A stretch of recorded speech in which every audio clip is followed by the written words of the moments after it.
One night in November of 1999, a deputy was driving along a remote mountain road in Southern California when he spotted a car pulled off to the side of the road up ahead. Now, this car's engine was still running, and the passenger side door was clearly wide open, but there didn't appear to be anyone inside the car. Now, this was a very remote road, so the deputy assumed the driver must be having some sort of car trouble, because otherwise, why would they stop here? So the deputy pulled over, hopped out of his cruiser, and began walking towards this car to see if he could help. But before the deputy reached the car, he noticed something dangling out of the passenger side door. The deputy reflexively put his hand on his holster and walked slowly the last few feet up to the car. And when he finally actually got to see inside of this car, he just froze. It looked like a set from a horror movie, except this was not fake. But before we get into that story, if you're a fan of the strange, dark, and mysterious delivered in story format, then you've come to the right podcast, because that's all we do, and we upload twice a week, once on Monday and once on Thursday. So if that's of interest to you, the next time the Amazon Music follow button is fast asleep, slowly pull the blankets off their feet, exposing them to attack by monsters. Okay, let's get into today's story.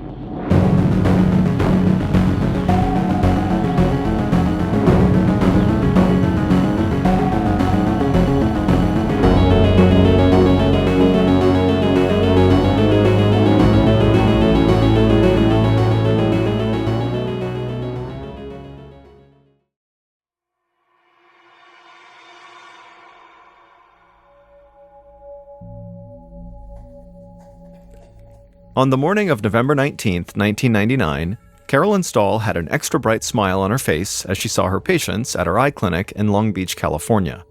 Sure, it was another busy and hectic Friday, but it was also Carolyn's 44th birthday, and her husband Ken was going to take her out to dinner the next night to celebrate. In many ways, Carolyn and Ken Stahl were a classic Orange County power couple. She was an optometrist, and he was an anesthesiologist at a nearby hospital. They lived in a condo in a gated community, and Carolyn's interior design talents had made their home the envy of all their friends. And with no children at home, Carolyn and Ken liked to spend their money on things like expensive clothes, travel, and extravagant hobbies, like Ken's antique sword collection. But even with all that wealth, Carolyn had always remained down to earth. She was sweet to her friends, and she remembered their birthdays and other special occasions with cards and gifts. She talked to her mother back in her native Michigan at least twice a week, and she was planning a trip back home for the holidays to see her. And Carolyn took special care of Ken and always made sure he had whatever he needed. Carolyn even picked out the seeds from Ken's watermelon because she knew he couldn't stand them. Carolyn remained in a great mood that day as she gave eye exams to one patient after another. And it was the first time in a while she'd felt like everything was going well in her life, because she and her 57-year-old husband, Ken, had been through a lot that year. Ken had been having heart problems, and a few months earlier, he had undergone an 8-hour operation to restore proper blood flow. The surgery had left Ken feeling weak and depleted for months in a way Carolyn had never seen before. Carolyn knew that bad hearts ran in Ken's family. His father had died from a heart attack, so she really didn't take her time with her husband for granted. And recently, Ken had finally started feeling much better, and he told Carolyn how excited he was to go out with her for her birthday. And so Carolyn was so excited. Ken planned to take them to a Mexican restaurant in the pretty town of San Juan Capistrano, and then after dinner, they'd go on a romantic stroll near the historic Spanish mission in the area, and Carolyn thought this was a perfect way to celebrate her birthday, and to celebrate a new start for the couple. The following day, Saturday, November 20th, Ken was busy getting ready for his and Carolyn's big night out, and he really wanted everything to go perfectly. If Carolyn was sweet and sociable, Ken was intense and ambitious. He always felt like he was following in his father's footsteps and not quite measuring up. Ken was the only son of a prominent anesthesiologist who had once owned a hospital and made the news all the time. By comparison, Ken had only managed to get himself appointed to an obscure medical board, and he never seemed to fly quite as high as his father. Ken was really close to his mother, but he suspected that even she thought his career was less impressive than his father's had been.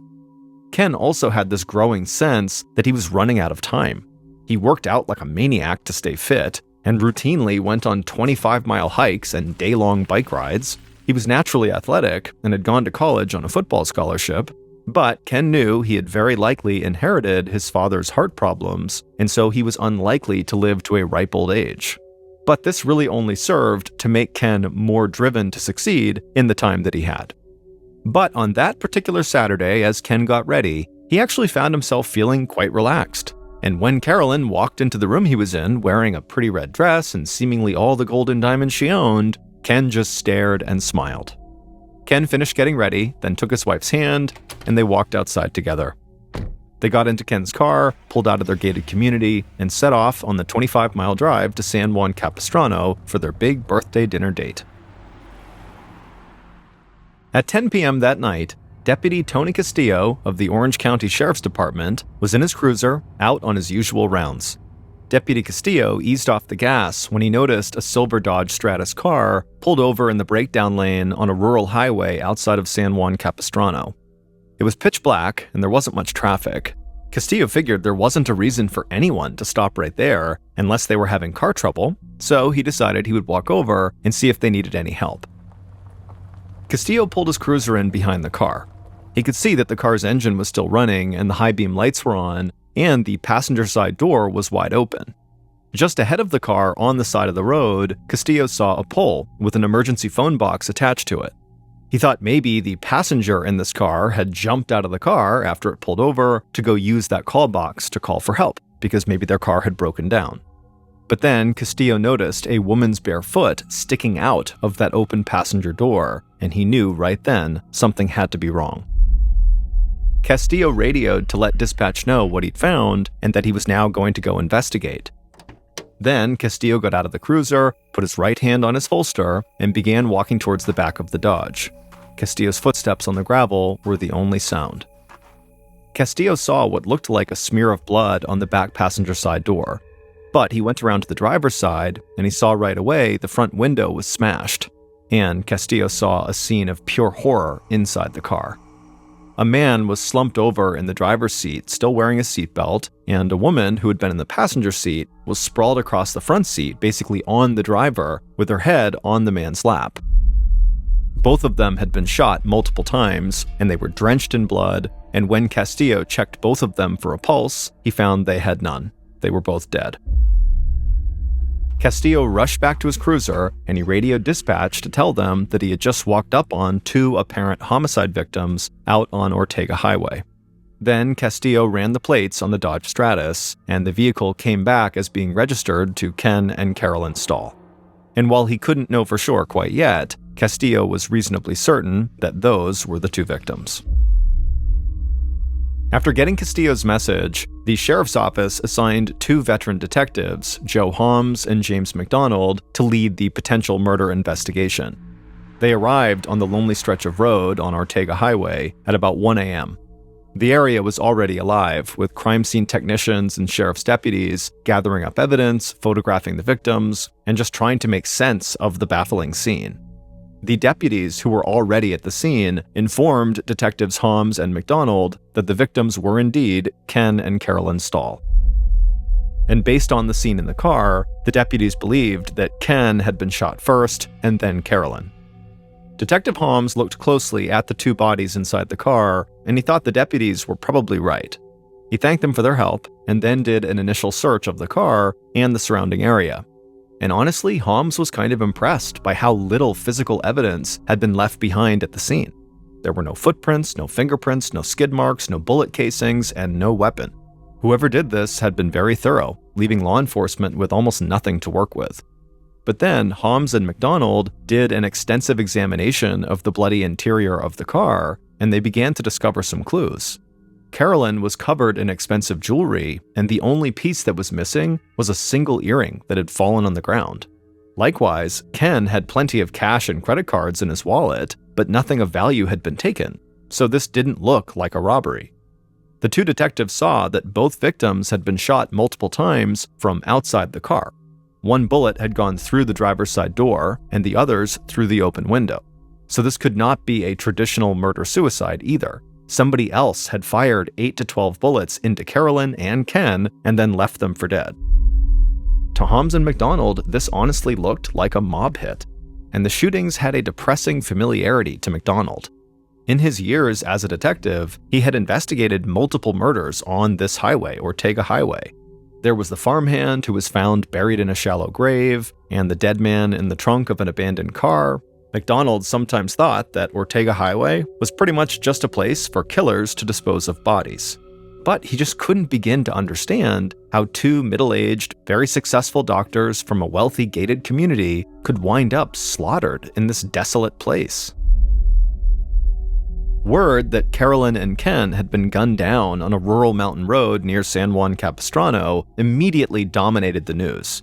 The seemingly random quality of the shooting sent a shiver across the whole region of Southern California where Carolyn and Ken lived, and it left Ken and Carolyn's family and friends almost speechless. No one could imagine somebody hating the couple so much that they needed to kill them. The owner of the eye care clinic where Carolyn practiced joked that Carolyn was so kind they deliberately gave her the grumpiest patients because she could always cheer them up. And Ken's colleagues spoke equally highly of him. A doctor who had served on a state board with Ken said that he was revered by other doctors for his wise medical judgment. And friends also pointed out that the couple worked all the time, often 6 days a week. Ken provided anesthesia for surgeries at multiple medical facilities, so he had a complex, unpredictable schedule. And Carolyn was so devoted to her practice that she had previously canceled vacation plans to avoid inconveniencing her colleagues. So their friends wondered when they would even have time to have made enemies. And early on, investigators struggled with the same question.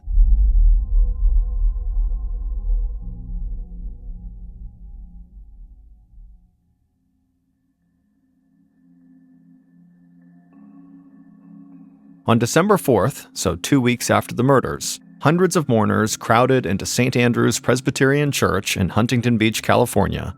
They cried together, they comforted each other, and they celebrated Carolyn and Ken's lives.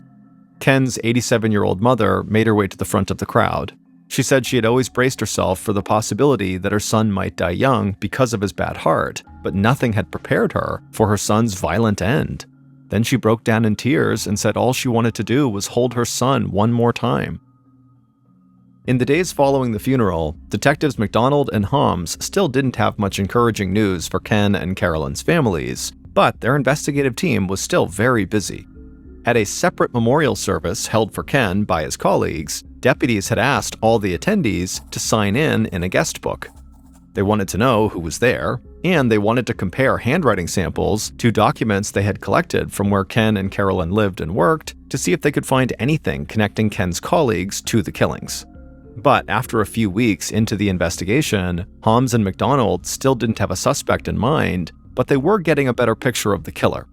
The autopsy confirmed that both Carolyn and Ken had been killed by multiple gunshots sometime between the hours of 8:30 p.m. and 10 p.m., so not long before Deputy Castillo had found the car. Also, a separate ballistics analysis found that all the gunshots came from a single gun, most likely a .357 Magnum revolver. That gave Holmes and McDonald a couple of key pieces of information. First, Ken and Carolyn were most likely murdered by a single gunman. And second, the killer was cold and collected. They had fired at least 8 shots from a revolver that held only 6 bullets, meaning the shooter had to stop in the middle of the murders, reload their weapon, and start firing again.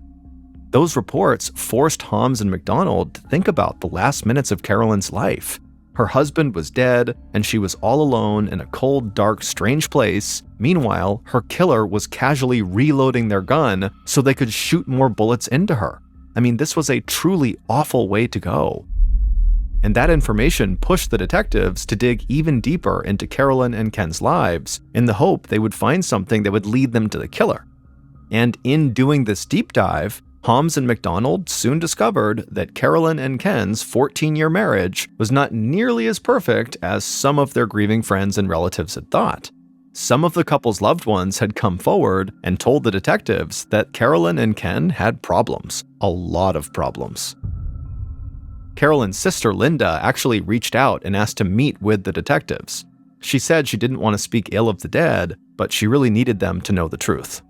And so, on a cool December day, Linda arrived at the sheriff's station, and she followed Holmes and McDonald into a small, comfortable office.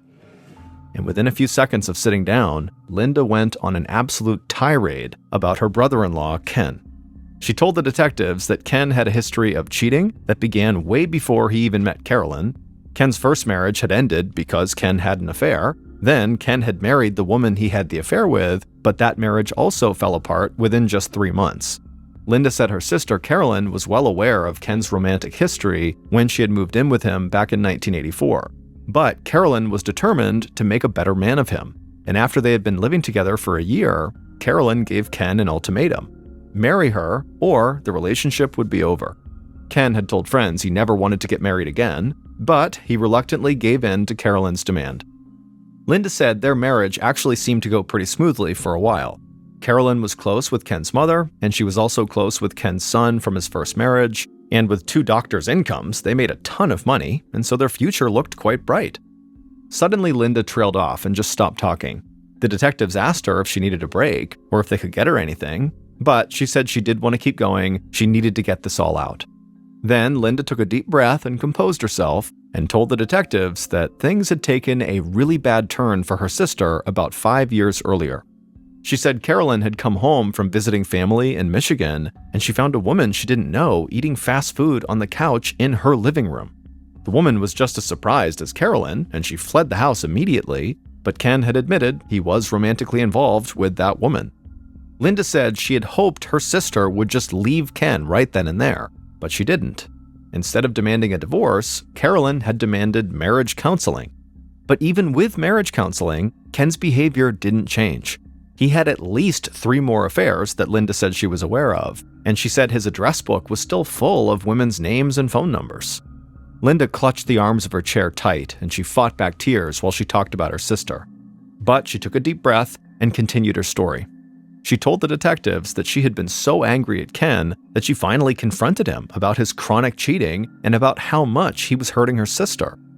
One of the detectives asked how Ken responded to that, and Linda gave a slight laugh and shook her head, and then she said Ken had just shrugged his shoulders and told her that, he was the person he was, and Carolyn just had to accept that. Finally, Linda told the detectives that Carolyn went to great lengths to hide the ugly truth about her marriage. Carolyn was always very careful to give the impression of marital bliss to friends and coworkers. She would even buy herself her own Christmas presents. She would wrap them and put tags on them that said they were from Ken, even though obviously they were not, and she would put them under the tree, and so that when friends and family came over, they would see how good Ken was being to his wife. And Ken just played along with this for the sake of appearances. Linda said one of the reasons Carolyn was buying all these gifts for herself is because she believed buying nice things for herself made her happy. She called it retail therapy. But Linda knew her sister better than anybody, and she knew no matter what Carolyn did, no matter what she bought, no matter how nice it was, nothing could change the fact that Ken had totally broken her heart. The detectives shared a look. Linda's retail therapy comment had just potentially cleared up a question they'd had for weeks. When they had searched Carolyn and Ken's home right after the murders, they found nearly $30,000 in brand new women's clothing and accessories. A lot of it was actually still wrapped in plastic, with the price tags still attached. That had really confused the detectives at the time, but now it kind of made sense. The detectives thanked Linda for all her help, and then they walked her out of the station. McDonald and Holmes hadn't let on in front of her, but Linda's revelations about Ken and Carolyn's troubled relationship opened up a world of potential murder suspects. Did a former girlfriend take revenge on Ken for leaving her? Or did a jealous husband of one of the women that Ken had an affair with lash out? There was even a chance that Ken had been the lone target of one of those jilted lovers or angry husbands, and Carolyn had just happened to be with him at the time of the murder. With this new information, the detectives now wanted to dig into all of Ken's communications with all the women he was potentially having affairs with.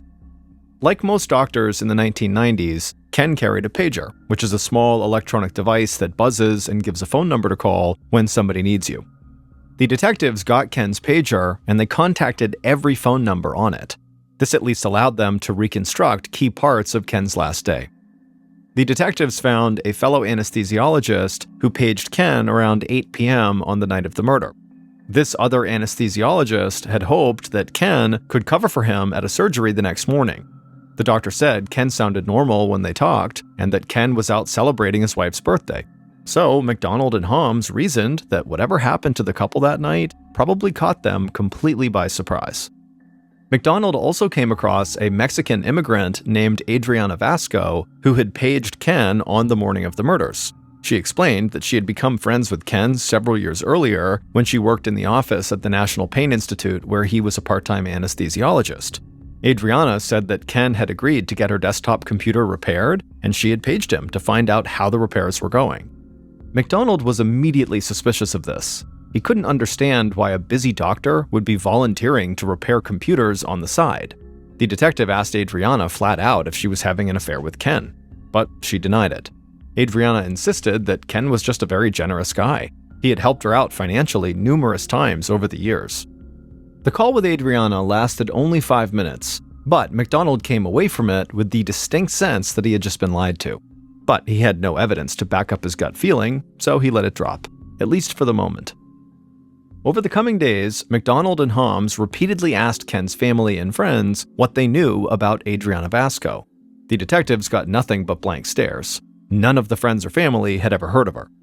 Then, in late December, a woman contacted the detectives and admitted right at the start that she'd had an affair with Ken in the mid-1990s. And when she heard about the murders, she'd recalled a conversation she'd had with Ken back then. She said Ken had complained that he was being blackmailed by someone close to him and that he was not in control of his own life. The woman's story was chilling, and blackmail was not out of the realm of possibility. After all, Ken had had multiple affairs, and most people assumed he was rich because he was a doctor.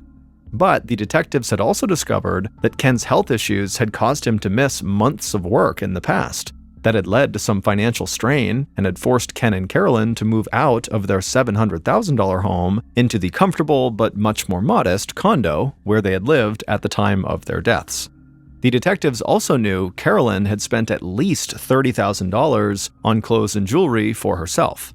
So now Holmes and McDonald wondered if the murders simply came down to money. Maybe Ken couldn't pay someone who was blackmailing him, so they killed him and his wife. But as 1999 came to an end, the detectives still had no major suspects. They had followed a bunch of different leads, but so far, nothing had paid off. However, both detectives had a strong feeling that cracking this case would begin with one of the women Ken had an affair with, and they thought that woman could be Adriana Vasco. Both detectives were confident she knew a lot more than she had told them, so it was time to have another conversation.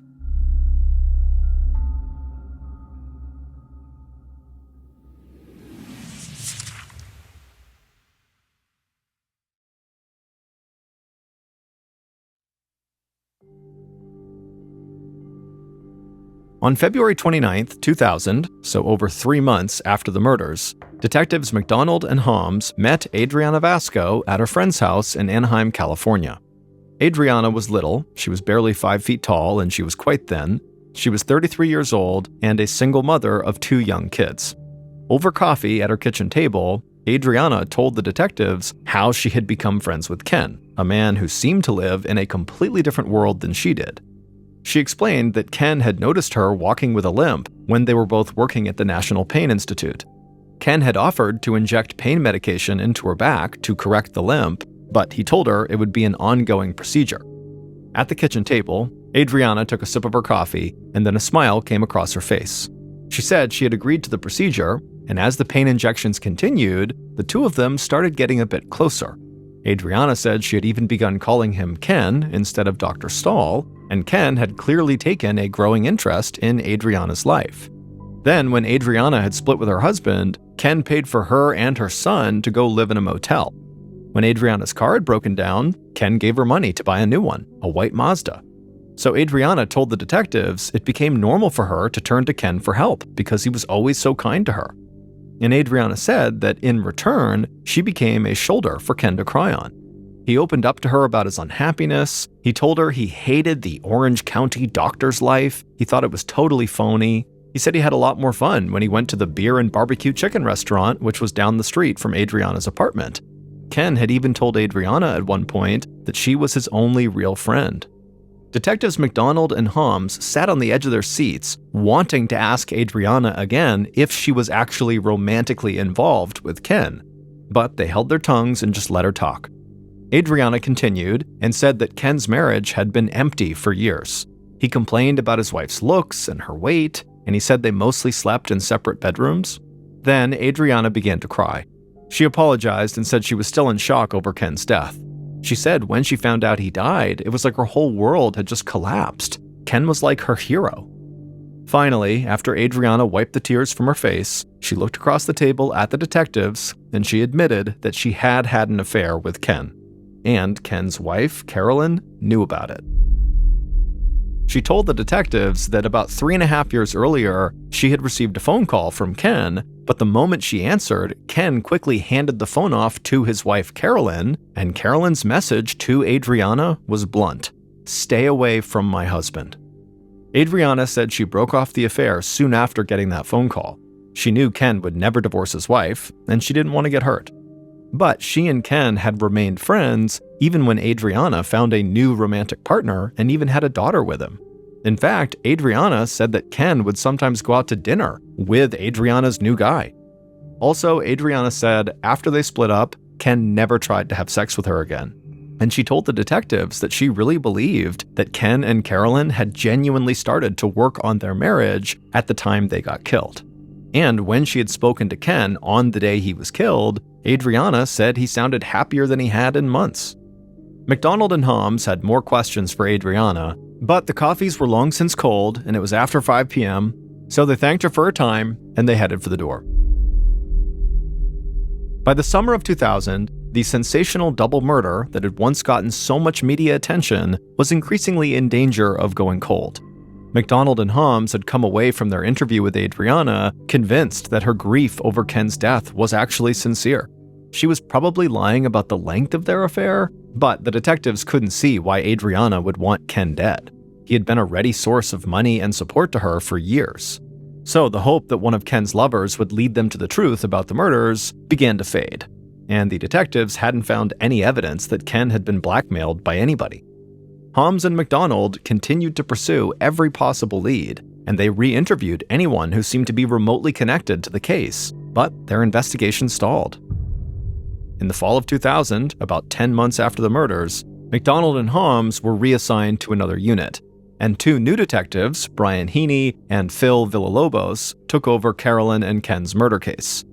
Initially, the 2 new detectives felt totally overwhelmed. Villalobos had only been a homicide detective for 2 weeks, and Heaney's experience was mostly just in narcotics. But as they began to dig through the huge case file, they realized that their predecessors, McDonald and Holmes, were likely overwhelmed too. But something caught Detective Villalobos' eye as he reviewed Ken's cell phone records from the day of his death. Ken had called the same number 4 times, and the calls were to the same person who had paged Ken on the morning of the murders, Adriana Vasco. So Villalobos and Heaney quickly decided to pick up where the previous detectives had left off, and they turned their focus to Adriana. And at 8 p.m. on October 11th, almost 11 months after the murders, Adriana arrived at the sheriff's station for another interview. But this time, she was not eager to help. Adriana insisted that on the day of Ken's murder, she had only contacted him to talk about those computer repairs, and that the conversation was so innocuous that she couldn't even remember anything else they talked about.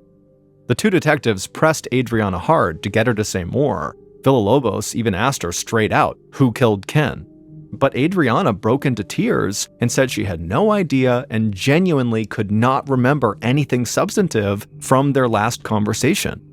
The detectives would question Adriana really aggressively for several hours until finally it was clear she just didn't have anything else to say, so they let her go. But the detectives were not quite finished with Adriana. After she left, the detectives rushed outside after her and hopped in their car and followed her.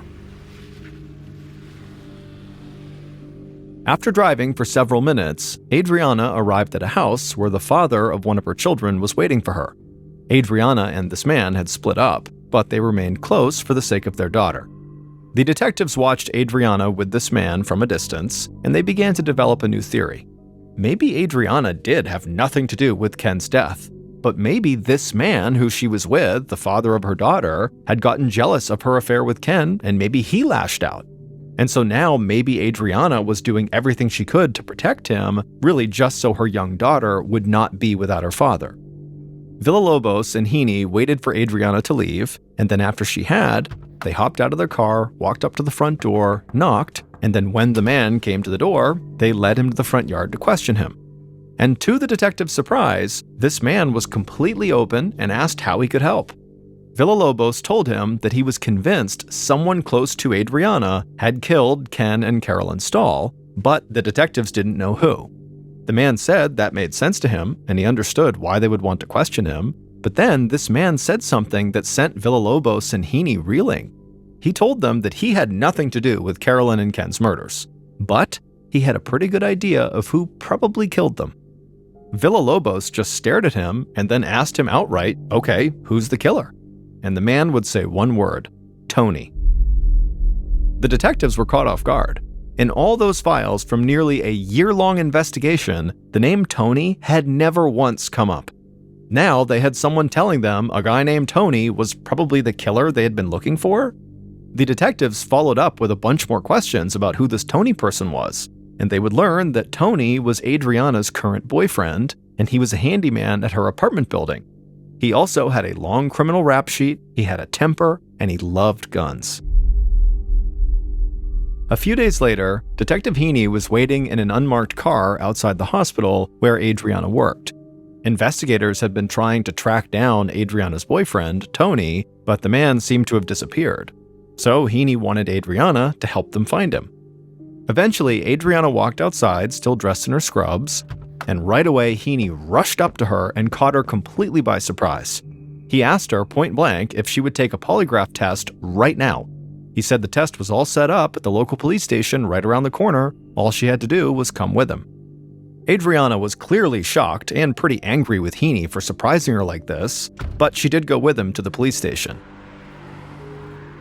During the polygraph test, Adriana faced round after round of very difficult questions from Heaney and Villalobos, and Adriana held her ground, denying any knowledge of the murders. But then, Heaney hit her with a surprise question. He asked if Tony was the killer. She tried to deny knowing Tony, but it was already too late. The detectives knew he was her boyfriend and that she was lying to them. So Heaney began asking rapid-fire questions about Tony. Where was he? Did he know Ken? But Adriana collected herself, and she insisted she had no answers for them. But the detectives were convinced Adriana was now the key to unlocking this case, and too many people had been working for too long on this investigation to let this opportunity slip away. And it turned out the detectives had one more surprise for Adriana. There was an outstanding warrant for her arrest for driving with a suspended license, and they were going to use that to lock her up for the night. Adriana begged to be allowed to go home to her kids, but the detectives handcuffed her and led her to a cell. Now they just had to find Tony. Even after being locked up, Adriana did not tell the detectives where her boyfriend Tony was. But her phone bill showed that she had repeatedly called a number in Greenville, North Carolina over the past couple of days, and Detective Villalobos had a hunch that those were calls to Tony. Villalobos sent a picture of Tony to local police in Greenville, and right away an officer in Greenville contacted him and said he recognized Tony. He told Villalobos that Tony actually went by the name Dennis Godley in Greenville, but the local cops just called him the Weasel because he was so good at eluding arrest. However, the officer in Greenville said he would still be able to lead Villalobos and his partner right to Tony. So detectives Villalobos and Heaney headed right to the airport and took a flight from California to North Carolina. And while they were there, they did meet and interview Tony. However, he was totally uncooperative. He claimed that he had never been close to Adriana and that he had absolutely no role in the death of Ken and Carolyn Stahl. The detectives flew home feeling frustrated and with almost no new information, but their plan with Adriana had worked. After spending the night in jail and worrying she would not get to go home to her kids, she was now finally ready to tell the detectives everything she knew about Tony and everything she knew about Ken and Carolyn's murders. And by the time Adriana was finished talking, detectives Villalobos and Heaney were ready to make arrests in a case that had now gone on for almost a year.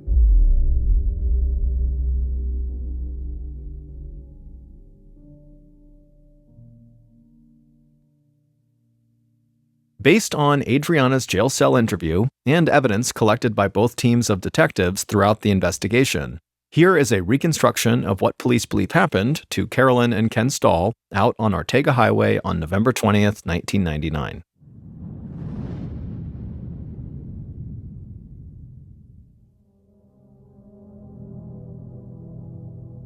On that November day, the killer sat in the passenger seat of a parked car not far from the restaurant in San Juan Capistrano, where Ken and Carolyn were celebrating Carolyn's birthday. The killer calmly loaded their .357 Magnum and made small talk with the driver. But the driver wasn't listening. They had their eyes focused on the road right outside of the restaurant. Then the driver suddenly told the killer to be quiet. Ken's Dodge Stratus had just pulled out onto the road. The driver waited to let Ken's car get a little further away. Then the driver started their car, pulled out onto the road, and followed Ken. The driver tracked Ken onto Ortega Highway.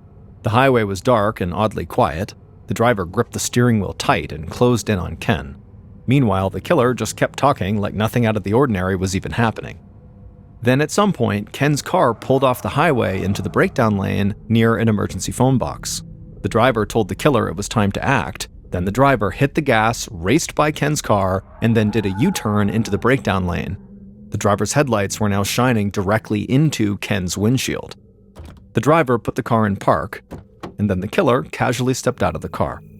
The killer walked right up to the driver's side window and tapped on the glass, and Ken rolled the window down. Ken was about to say something when the killer casually raised the .357 Magnum and fired.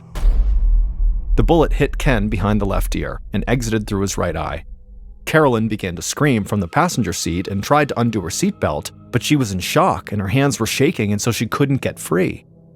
The killer then fired another shot into Ken, and this time the bullet shredded his aorta, the body's main artery, and so blood sprayed all over the car and Ken slumped over, dead. Carolyn finally got her seatbelt off, but by this point, the killer stuck his gun through the open driver's side window and fired multiple shots point blank at Carolyn, hitting Carolyn in the chest. Carolyn screamed again and blood began to pour down her shirt, but she was still alive. So the killer aimed the gun at her and fired again, but they were out of bullets.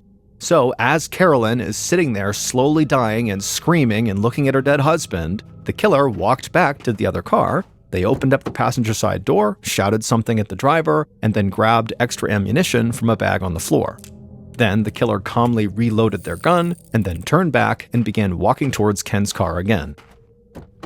By this point, the killer saw the passenger side door of the Dodge Stratus was now open. Carolyn tumbled out of the car and one of her earrings fell to the ground. She was covered in blood and struggling to breathe, but she managed to brace herself against the back door of the car and stay on her feet. Carolyn looked around for any kind of escape route, but then she heard something behind her. She turned and saw the killer walking towards her with their gun raised. There was nowhere to go. In a last, desperate attempt to save herself, Carolyn dove back inside the car head first. One of her red shoes fell off as she struggled to pull herself across the front seat of the car over the body of her dead husband. She was trying to get to the driver's side so that maybe she could speed away and save herself. But the killer just walked to the open passenger door, aimed their gun at the back of Carolyn's head, and fired off 2 more shots. Carolyn fell over dead in Ken's lap. The killer leaned in to make sure both Ken and Carolyn were dead. Then they did a thorough sweep of the car and the road around it to make sure they picked up any stray evidence, like bullet casings. Finally, when the killer was satisfied, they walked back to the white Mazda that was still parked with its lights shining directly into Ken's car. Then the killer got back into the Mazda and looked over at the driver. And the driver was shaking and horrified. The killer told the driver to calm down and just get out of here. But the driver shouted at the killer that they were not supposed to kill Ken. The driver said she loved Ken, and Ken was actually the one who had paid them to murder his wife. It would turn out Adriana was the driver, and her boyfriend, Tony, had indeed pulled the trigger and killed Carolyn and Ken. But Ken had actually been the one who set the entire thing in motion. It turned out Ken had wanted his wife dead for a long time. He wanted to be free to have relationships with lots of women without any repercussions and just to live his life however he wanted. But Ken felt like he was reliant on Carolyn. She took care of him and she made a lot of money, so if his health issues kept him from working again, he would still be able to live well because of Carolyn. Ken went so far as to tell some people that Carolyn had control of his life, and it was like he was being blackmailed just to stay in the marriage, even though that was just not true. But finally, Ken told Adriana that he had just had enough. and he asked her to help him murder his wife. Adriana said her boyfriend Tony would be perfect for the job. He was good with guns and calm in any situation. So Ken paid Adriana and Tony $30,000 to carry out a hit on Carolyn. And Ken and Adriana hammered out all of the details, including the exact location on Ortega Highway where Ken would pull over and the murder would go down. On the day of the murder, Ken had contacted Adriana multiple times to let her know when he and Carolyn were heading to the restaurant, and then when they arrived, and then also when they were leaving. And Adriana and Tony had been waiting nearby to follow him to the spot they'd agreed on. But when it came time to actually do the job, Tony took things into his own hands. He didn't trust Ken, and he didn't want the middle-aged doctor around to pin the whole thing on him. So Tony decided to just kill Ken too. Carolyn was truly just an innocent victim. Her husband had plotted against her and had even tried to paint her as some kind of blackmailing monster. But Carolyn's friends and family knew that despite all of Ken's cheating, Carolyn still loved him, and she still believed they could repair their marriage. But Ken had no intention of doing that. At trial, Adriana insisted that she tried to talk Ken out of going through with the shooting, and that she ultimately only went along with it because she was afraid of Tony. But ultimately, a jury would convict her of masterminding the entire murder plot and sentenced her to life in prison without parole. As for Tony, he would ultimately plead guilty to the murders in exchange for a life sentence instead of the death penalty. And Tony would insist to the very end that Adriana was the one who shot Carolyn, not him.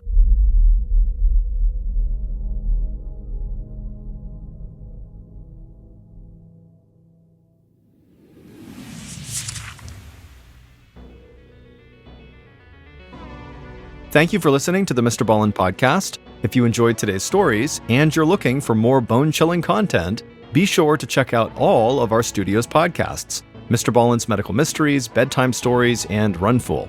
Just search for Ballen Studios wherever you get your podcasts and you'll find them all. Also, there are hundreds more stories like the ones you heard today, but in video format on our YouTube channel, which is just called Mr. Ballen. So that's going to do it. I really appreciate your support. Until next time, see ya.